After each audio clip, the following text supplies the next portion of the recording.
I'm Gordon Howie, and this is Abraham Lincoln. And Mr. President, I am just, as I look at the history of your life, you won a lot of battles, but you lost a few too. Quite a few.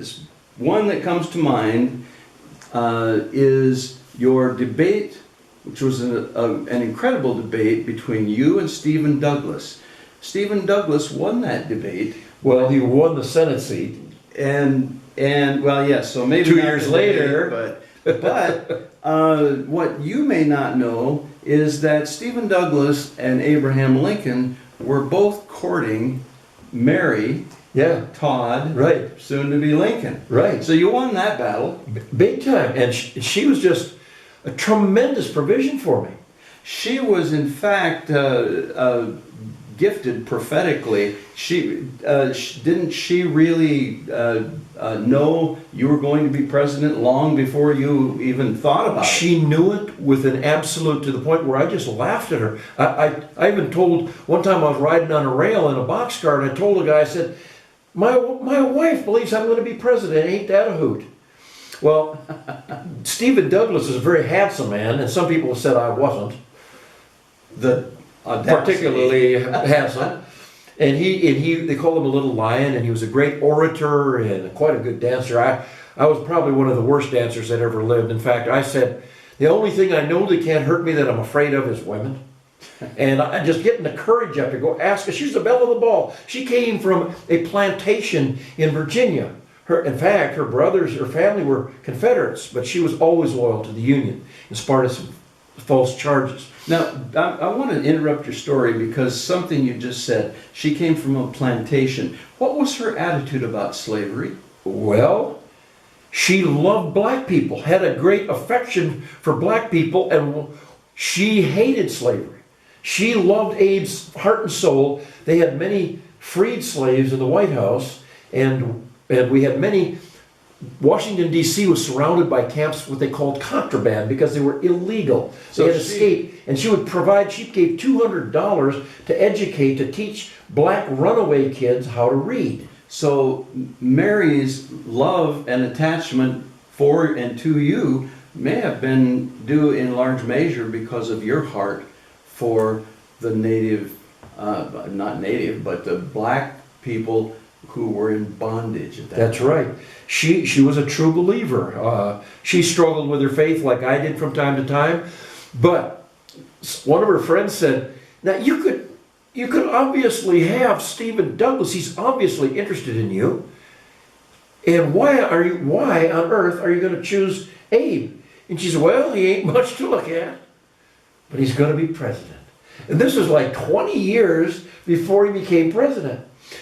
But he went through so many ups and downs and so many griefs and was so insecure that positive, constant belief, you know how fragile confidence can even be to the greatest athlete or the greatest politician. If you don't believe something is possible, it isn't. Well, Abe, as certainly as Mary apparently knew you were going to be president, she may have had her own agenda as part of that, because didn't she go on a spending spree when you were about to occupy the White House? She was all about, she loved the parties, she loved the White House, she loved the glamour, and the Congress authorized $20,000 for her to upgrade the draperies and the floor and the hangings and the furniture and the silverware. And you probably $20,000. You probably didn't care a smidgen for any of that. Oh, well, think about where I was born, in a log cabin. I slept on the floor. I thought I really had to step up when I laid on some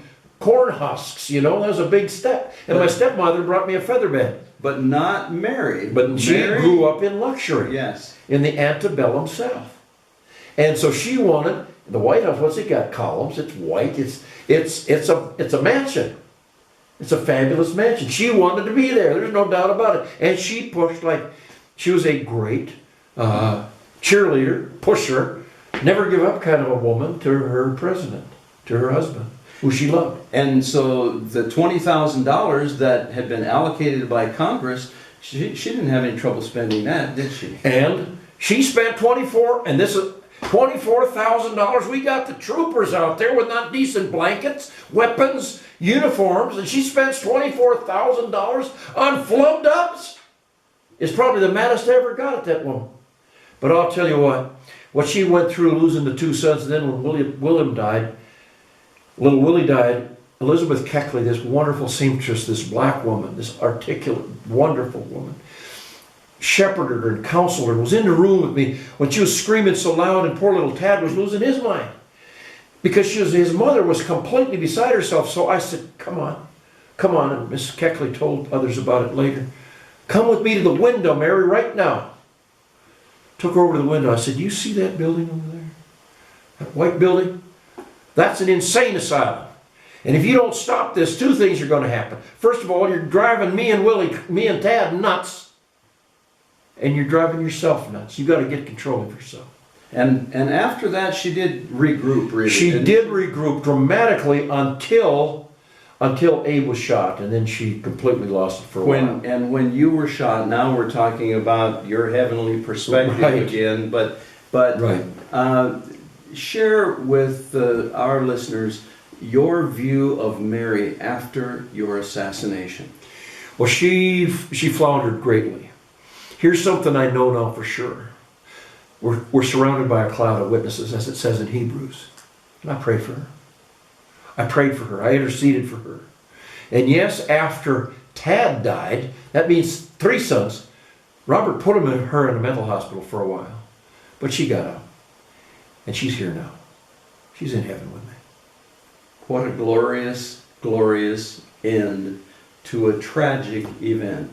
And she is having a great time. She probably enjoys heaven even more than I do. And from what I understand, there's no budget in heaven. No budget. You can have all the flub dubs you want, and you don't need them. Streets are paved with gold. Thanks for sharing that personal story with us today. We'll be back with more with President Abraham Lincoln.